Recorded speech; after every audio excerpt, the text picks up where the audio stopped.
Logan sentait son inquiétude s'accroître. Après tout, il ne connaissait rien de son interlocuteur, si ce n'était qu'il lui avait été recommandé. Ses sens étaient aux aguets lorsque l'attaque se produisit. Ce fut ce qui lui sauva la vie. Il détecta juste à temps du mouvement en provenance du toit d'un des entrepôts. Sans réfléchir, il bondit de côté, évitant ainsi une flèche qui se figea dans une grande caisse de bois derrière lui. Logan n'eut pas besoin de vérifier l'empennage pour deviner qui en était le propriétaire. Rester à découvert était beaucoup trop dangereux, compte tenu de l'habilité d'Ethan à l'arc. Si ce dernier voulait se battre, Logan allait lui offrir ce plaisir, mais en se réservant le choix des armes.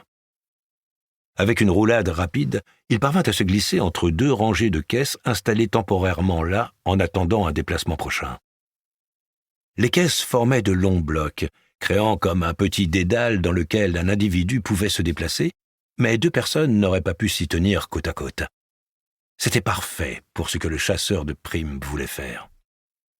De son côté, Ethan pesta d'avoir raté son coup. Le tir était pourtant parfait.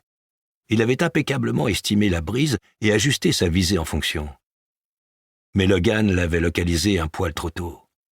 Il prouvait une nouvelle fois constituer un adversaire de taille. L'archer hésita un instant, espérant voir ressurgir le balafré de l'amas de caisse au sein duquel il s'était caché. Mais il comprit vite que ce dernier ne lui ferait pas un tel cadeau. Et si Ethan attendait plus longtemps, Logan risquait de voir venir du renfort.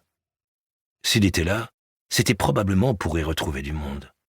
À 1 contre 1, l'éclaireur de Shidan pensait pouvoir lui régler son compte. Mais si Logan devait recevoir du soutien d'autres personnes, cela serait plus ardu. Il se laissa tomber du toit de l'entrepôt et atterrit sur le sol sans émettre le moindre bruit. Tout en marchant prudemment vers le quai, il plaça son arc dans son dos, puis dégaina son épée. Logan avait bien joué avec son environnement. Au milieu des caisses, ils allaient se retrouver face à face à l'une des intersections entre les rangées, et Ethan ne pourrait utiliser une arme de jet correctement. L'idée de l'affronter à l'arme blanche n'était pas pour lui déplaire. Après tout, malgré leur opposition, il conservait une certaine estime pour Logan qui avait toujours agi parfaitement en accord avec ses propres convictions, et ce, de manière transparente. On ne pouvait lui reprocher un manque d'honnêteté.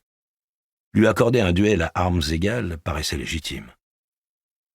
Ethan s'engagea avec moult précautions dans le labyrinthe de caisses. Il n'y avait personne à la première intersection. Mais sans surprise, Logan déboula pour l'attaquer à la seconde. Les épées s'entrechoquèrent. « Tu ne pouvais pas me laisser me barrer tranquillement, » regretta Logan. « Désolé, mais pas avec ce que tu sais. » La forte proximité des caisses de chaque côté gênait les deux combattants dans leurs mouvements, et pas un ne réussit à placer correctement un coup. Ethan parvint à un moment à toucher le torse de Logan, mais avec une vélocité si faible que l'armure de cuir encaissa entièrement le coup. Le chasseur de primes y vit cependant la preuve que son adversaire était aussi bon épéiste que dans son souvenir. Jusque-là, il n'avait jamais eu à l'affronter directement. Il l'avait simplement vu se battre à ses côtés, mais lui-même était à l'époque surtout concentré sur ses propres ennemis. Tout en continuant de se battre, les deux hommes finirent par sortir du dédale de caisse, se retrouvant alors sur le quai à la vue de tout passant potentiel. Les tavernes du port n'étaient pas tout à côté, ce qui limitait le risque d'une rencontre opportune, mais celle-ci restait une éventualité. Alors qu'ils s'étaient retrouvés trop proches l'un de l'autre pour se frapper, Ethan repoussa violemment Logan qui fit plusieurs pas en arrière. Ils s'observèrent un moment.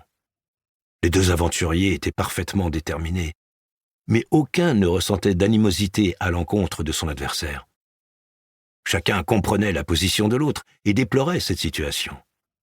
Seulement, ils savaient que l'un d'eux ne repartirait pas vivant de ce quai. Pour continuer à écouter ce livre audio gratuitement, cliquez sur le lien dans la description et vous pourrez l'écouter en entier sans frais grâce à l'essai de 30 jours d'Audible.